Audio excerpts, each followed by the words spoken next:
శ్రీ గురుభ్యో నమః. శ్రీ మహాగణపతే నమః. వారఫలాల కార్యక్రమానికి స్వాగతం.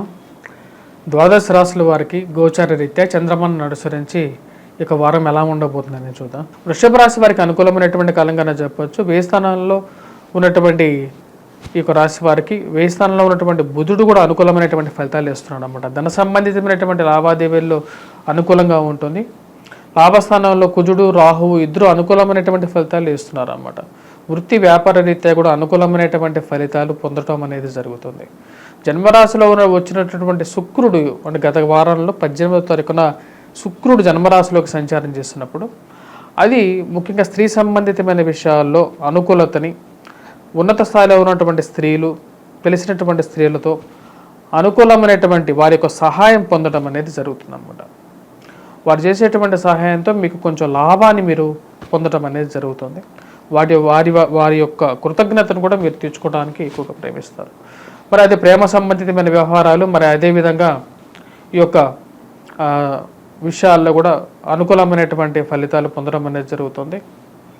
అది ఒక మానసికంగా ఆనందాన్ని కలిగించేటువంటి పరిస్థితి అన్నమాట. సంతాన సంబంధితమైన విషయాలు అనుకూలమైనటువంటి ఫలితాలు పొందడం అనేది జరుగుతుంది. వివాహ ప్రయత్న సంబంధితమైన విషయాల్లో ఒక అడుగు ముందుకు పట్టడం అనేది జరుగుతుంది. వ్యాపార ప్రయత్నాల్లో, వ్యాపారంలో, స్పెక్యులేషన్స్లో మరియు అదేవిధంగా వ్యాపారాల్లో ముఖ్యంగా రొటేషన్ విషయాల్లో కూడా అనుకూలంగా ఉంటుంది అన్నమాట. వాటన్నిటితో పాటు ఎవరైతే రాశిలో ఉన్నటువంటి వారికి వివాహ ప్రయత్నాల్లో సానుకూలమైనటువంటి ఫలితాలు అనేది పొందడం అనేది జరుగుతుంది. రాశిలో ఉన్నటువంటి విద్యార్థులకి అనుకూలమైనటువంటి కాలంగానే చెప్పచ్చు. ధన సంబంధితమైన విషయాలు అనుకూలంగా ఉంటాయి. వ్యాపార ప్రయత్నాలతో పాటు నూతన ఉద్యోగ ప్రయత్నాలు లాభించే విధంగా ఉంది. సంతాన సంబంధితమైన విషయాల్లో వారం ప్రథమం నుంచి ఈ రాశి వారికి అనుకూలమైనటువంటి ఫలితాలుగానే ఉంది. పిల్లల యొక్క ఎదుగుదల మానసిక ప్రశాంతతను కలిగజేసే విధంగా ఉంటుంది. రాశి వారికి రాజకీయ పరంగా కూడా ఒక మెట్టు ఎదగలుగుతారు.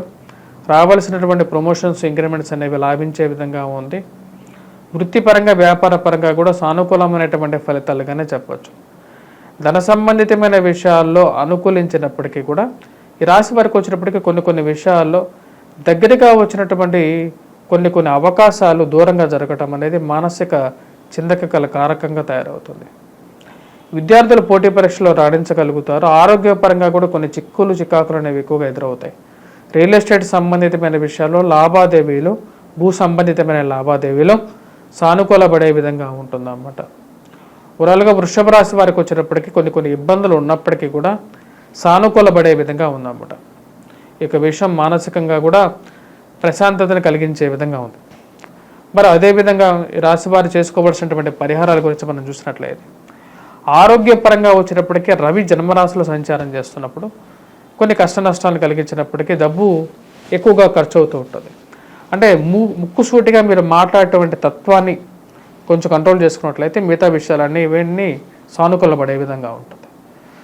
ముఖ్యంగా వచ్చినప్పటికీ రవి ఎప్పుడైతే జన్మరాశిలో సంచారం చేస్తుంటాడో ఆ యొక్క విషయాల్లో వచ్చినప్పటికీ ఈ రాశి వారు సూర్యనారాయణ స్వామిని పూజించాలి. ధన సంబంధితమైన వ్యవహారాల గురించి కొంచెం జాగ్రత్తలు అనేవి తీసుకోవాలి. అదేవిధంగా ఈ రాశి వారికి వచ్చినప్పటికీ శని రాజ్యస్థానంలో ఉన్నప్పుడు ఉద్యోగపరంగా కొన్ని చిక్కులు కలిగిస్తూ ఉంటాడు. ఆ విషయంలో వెంకటేశ్వర స్వామి ఆరాధన చేయండి.